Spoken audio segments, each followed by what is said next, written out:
প্রণাম দেবী পার্বতী।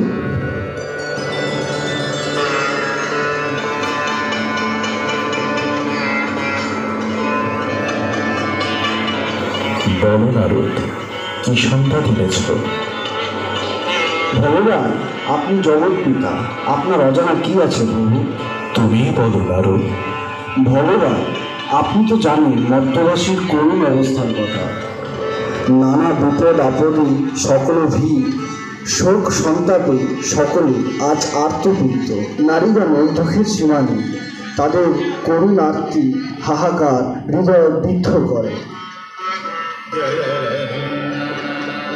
এর একটা বিহিত করুন দেব। প্রভু, নারদ ঠিকই বলেছেন। মর্ত্যবাসীর এই দুর্গতি নিবারণের কি কোনো উপায় নেই?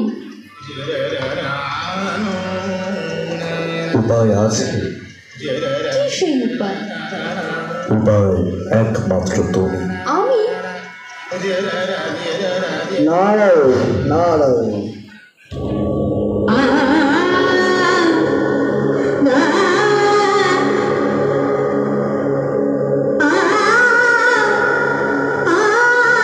সখী, তোমার এত চিন্তিত মনে হচ্ছে, কি হয়েছে?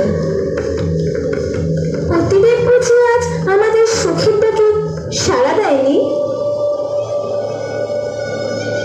তবে কি হয়েছে বলবে তো? আজ দেবাদিদেব বললেন মর্ত্যবাসীর বিপদ নাশে এবং দুঃখ যন্ত্রণা দূর করার উপায় আমি।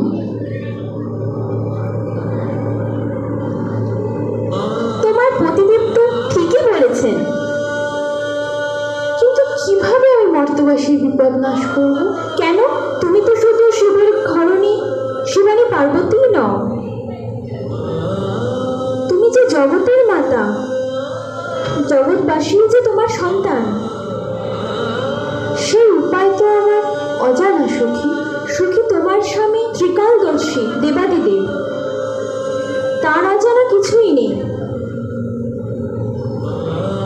তিনি নিশ্চয়ই তোমার পথ দর্শন করবেন।